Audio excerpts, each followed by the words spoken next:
Bulchiisa naannoo Itoophiyaa kibbaa godina Koree aanaa Gorkaa ganda Shaaroo keessatti qonnaan bultoota 4 eeggatanii ega tursanii booda maallaqa gaafatan fudhatanii hidhattoonni shanee ittiin jedhan akka isaan ajjeesan maatiin miidhamtootaa fi jiraattonni naannoo sagalee Ameerikaaf ibsanii jiru.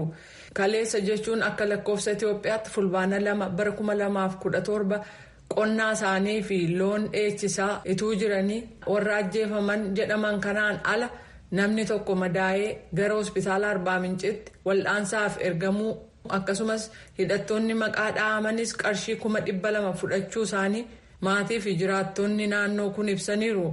Godina Koreef itti gaafatamaa qajeelcha nagaaf nageenyaa akka ta'an obbo Tafarraa Bondarraa haleellaa kana kan gaggeesse kan naannoo sanatti hidhatee socho'u kan mootummaan federaalaa shanee jedhee waamu kan ofiin immoo waraana bilisummaati jedhutu humna farra nagaatii jedhan. Haleellaa gaggeeffameen qonnaan bultoonni 4 ajjeefamuu fi tokko rasaasaan madaa'us mirkaneessanii jiru. Oromiyaa godina Gujii dhiyaa aanaa Galaanaaf itti gaafatamaa waajjira nageenyaaf bulchiinsaa akka ta'an obbo Iyyaasuu G.O gama isaaniitiin aanaa Galaanaa keessa kanneen riphanii jiran haleellaa geessisuu isaanii ibsanii raayyaa ittisaa dabalatee kan naannoo sana jiru humni waltaatotaa hordoffii gochaa akka jiru ibsaniiru. Himannaa dhiyaate kanarratti deebii gama waraana bilisummaa Oromoo argachuuf yaaliin taasifne milkoofne garuu ammaan dura himannaalee wal fakkaatoo naannoo sanarraa dhiyaataniif deebiin laatan waboon uummata irratti qiyyaafatee haleellaa hin gaggeessu jechuun haaluun isaanii ni yaadatama. Mootummaa Yuunaayitid Isteetsi mormitoota mootummaa Eertiraa waliin ta'uudhaan mootummaa amma aangoorra jiru kan pirezidaanti Isaayyaas Afeworqiitiin hoogganamu irratti akka hojjetu miseensi koongireesii Yuunaayitid Isteetsi Biraad Sherman gaafatanii jiru. Oduun kun kunoota bal'inaan.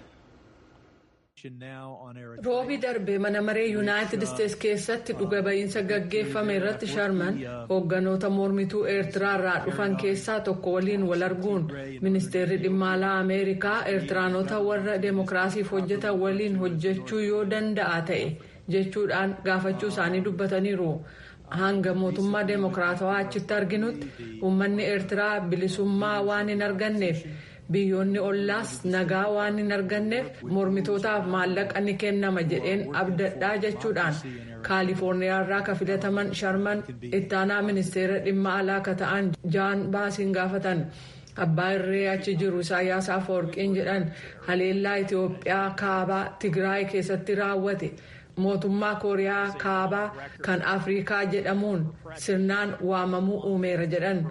Baas deebii gama isaaniin kennaniin Eertiraan galmee cunqursaa kan yeroo dheeraa kan qabdu erga walabummaa ishee argattee boodas mootummaa gam tokkorraa ta'e qofarratti ijaaramtee tattaaffiin keenyaa fi michoonni biroos gamas seenuuf yookaan hawaasa banaa gochuuf akkasumas amala jijjiiruuf taasisan baay'inaan kan hin mijanne ta'uu ibsaniiru. Ministeerri odeeffannoo Eertiraa Yemaana Gabra Masqal himannaa Sharman irraa dhiyaate kuffisanii jiran. Ammas boo'icha ajaa'ibaa kabiraa kan miseensi koongirees Ameerikaa Biraad Sherman Eertiraa irratti ka'e jechuun tiwiitarii duraanii kan amma X jedhamu irratti maxxansan. Seenaaf dhugaa yeroo ammaa naannichaa laalchisee ragaa kan hin qabne ta'us Sherman waa'ee bilisummaa uummata Eertiraa laalchisee yaaddoo qabu dubbachuu yookiin fakkeessuuf ija jabina qabaa jechuudhaan itti dabalan. Obbo Yemaaneen Sharman yeroo waraana sanaa adda bilisummaa uummata Tigraay deeggera jechuun himatanii kanaan ala haqa naamusa seera qabeessummaa yookaan nageenya uummattoota naannichaa wajjin waan wal qabatu hin qabu jedhaniiru. Gareen Islaamiik Isteetii jedhamee beekamu Somaaliyaa keessatti hojii shororkeessummaa geggeessuudhaa fi dhiibbaa maallaqaa taasisuudhaa fi akka caasaa diriirfataa jiru dhaabbanni International Crisis Group jedhamu gidduu kana beeksisee jira. Oduu kanas jaallanneen akkanatti nutti himti. Gabaasni tokko akka agarsiisutti Islaamic State Afrikaa keessatti hojii isaa babal'isuu waan barbaaduuf hoogganaan damee Islaamic State kan Somaaliyaa keessaa hoogganaa waliigalaa haaraa garee hidhattootaa ta'uu mala. Gareen Islaamic State Somaaliyaa keessatti akka gitasaa biyya keessaa garee shororkeessummaa Alqaayidaa waliin hidhata qabu Al-Shabaab kan kutaalee gurguddoo kibbaa fi giddugaleessa Soomaaliyaa to'atu dirree waraanaa irratti sochii gochuu dhiisuu mala. Gareen International Crisis Group gabaasa kamisa darbe baaseen Islaamic State kan Soomaaliyaa dameelee isaa biroo waliin hariiroo tolfataa akka jiruu fi hojii shororkeessummaa biyyootii Afrikaa biroo keessatti hojjetamuuf maallaqa akka baasuu danda'u ibseera. Omar Mahood qorataa gameessa garee Crisis Group akka jedhanitti gareen Islaamic State Soomaaliyaa keessaa kun alatti Al-Shabaab caalaa qooda guddaa qaba. Al-Shabaab's by far and away the bigger threat. But at the same time, Islamic State Al-Shabaab caalaatti balaa guddaadha. Garuu gama kaaniin Islamic State Soomaaliyaa keessa haalli jiru isaa mijachuu baatus itti fufee jira. Kabraa immoo ofiisaa caasaa bal'aa garee isaa keessatti keessumaa akka wiirtuu faayinaansii tokkootti dhaabilee hidhata qaban tokko tokkoo fi kutaalee Islamic State kanneen biroo gidduutti tajaajilaa jira. Gareen International Crisis Group akka jedhetti Islaamic State bara 2020tti hojii Afrikaa keessaa deebi'ee gurmeessuudhaan dhaabbilee isatti hidhata qaban Riippaabilikii Demokiraatawaa Koongoo fi Moozaambiik irraa dhufan waajjira muummee isa naannoo Soomaaliyaa Puntland keessa argamu jala galchee jira. Islaamic State kan Soomaaliyaa keessaa loltoota 100 hanga 400 ta'an kutaa biyyattii kaabaa keessa buufataniiru jedhamee gabaafameera. Akka gareen addunyaa kun jedhutti qabsaa'ota keessaa gara walakkaan lammiilee biyya alaa ta'uun ni amanama. Jalqaba bara kanaa aangawoonni Puntland miseensota garee Islaamummaa 6 kanneen lammiilee Morookoo ta'an boodarra biyyattiirraa ari'amanii turan. Gaazaa keessatti mana barumsaa dhaabbata mootummoota gamtoomanii tokko irratti haleellaa raawwatameen namoottan ajjeefaman 18 keessaa 6 isaanii miseensota Hamaas jechuudhaan himatte Israa'el. Oduun kun kunooti bal'inaan. Ministiriin dhimma alaa Yuunaayitid Isteetsi Aantoonii Bilinkan akka jedhanitti dhimma iddoowwan gargaarsa namummaa eeguu irratti akka Israa'eliin waliin dubbachuuf jiran ibsanii garee shororkeessummaa jechuun Ameerikaan kan moggaafte Hamaas iddoowwan siviilii yookaan namoota nagaa dhokote jechuun qeeqaniiru. Lammiin Faalisxiin maqaansaa hin ibsamne caccabaa keessaa sakatta'ee boorsaa reeffa namaa haleellaa mana barumsichaa irratti raawwatameen guutamedha jedhe. Amma guyyoota 340 ta'eera Si'ool keessa jirraa jedhe. Tokkummaan mootummoota akka jedhutti namoota ajjeefaman keessaa 6 dhaabbata isaa kan baqattoota Faalisxiiniif hojjetan akkasumas isaan keessaa tokko immoo hoogganaa mooraa dahannaa sanaa ta'ee hojjetaa jedheera.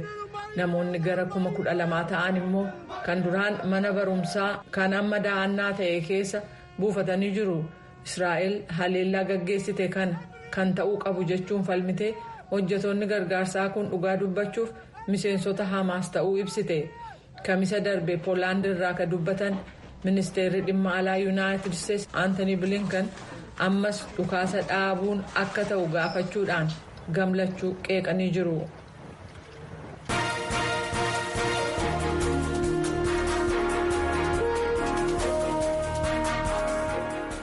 Ayyee oduun keenya kanumaan raawwata. Amma immoo gara gabaasaalee keenya biraatti darbina.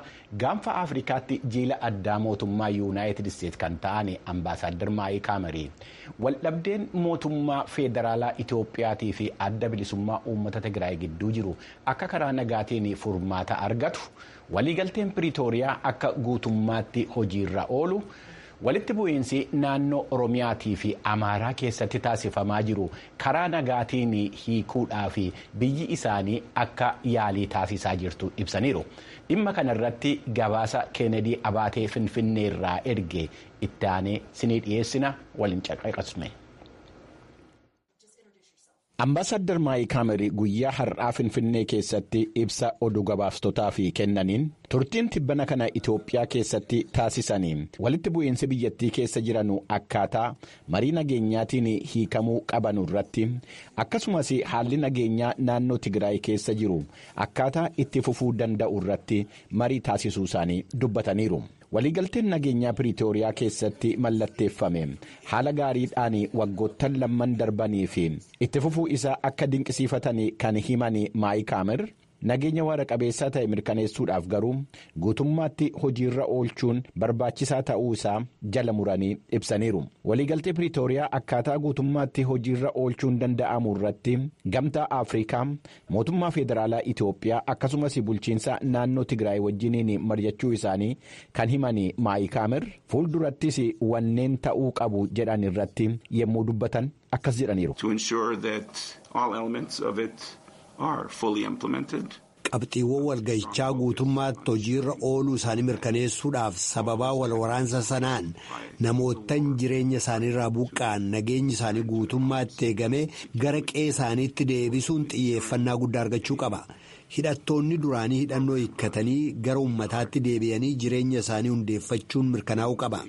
Akkasumas dhimmoonni guguddootaan marii siyaasaatiin hiikamuu qabu. Yuunaayitid Isteets walabummaa daangaa Itiyoophiyaa kabachiisuu irratti gargaarsa isheetti fufti. Wiirtuun tumsa Itiyoophiyaa wajjin qabnus kanuma jedhan. Hidhattoota naannoo Tigraay duraanii gara hawaasaatti deebisanii dhaabuu irratti bulchiinsi yeroo kan naannoo Tigraay fedhii qabaachuu isaatii fi hidhattoonni duraaniis fedhii qabaachuu isaanii kan ibsan Ambaasaadder Maayik sochii kana mirkaneessuudhaaf biyyi isaanii akka gargaarsa ishee itti fuftus ibsaniiru. Sochiin namootan qe'ee isaanii irraa buqqa'an gara jireenya isaaniitti deebi'uu akka quubsaa hin taane kan himan Ambaasaadder Haamer waraanni Eertiraatii fi hidhattoonni miseensa raayyaa ittisa biyyaa hin taane lafa Tigraay keessaa qabatanii jiran guutummaatti gallakkisanii akka bahuu qabanu hubachiisaniiru. Walwaraansi kaaba Itoophiyaa keessatti taasifame addunyaa irratti walwaraansi taasifaman keessaa isa hamaa ta'uusaa kan ibsan Ambaasaadder Maayik Haamer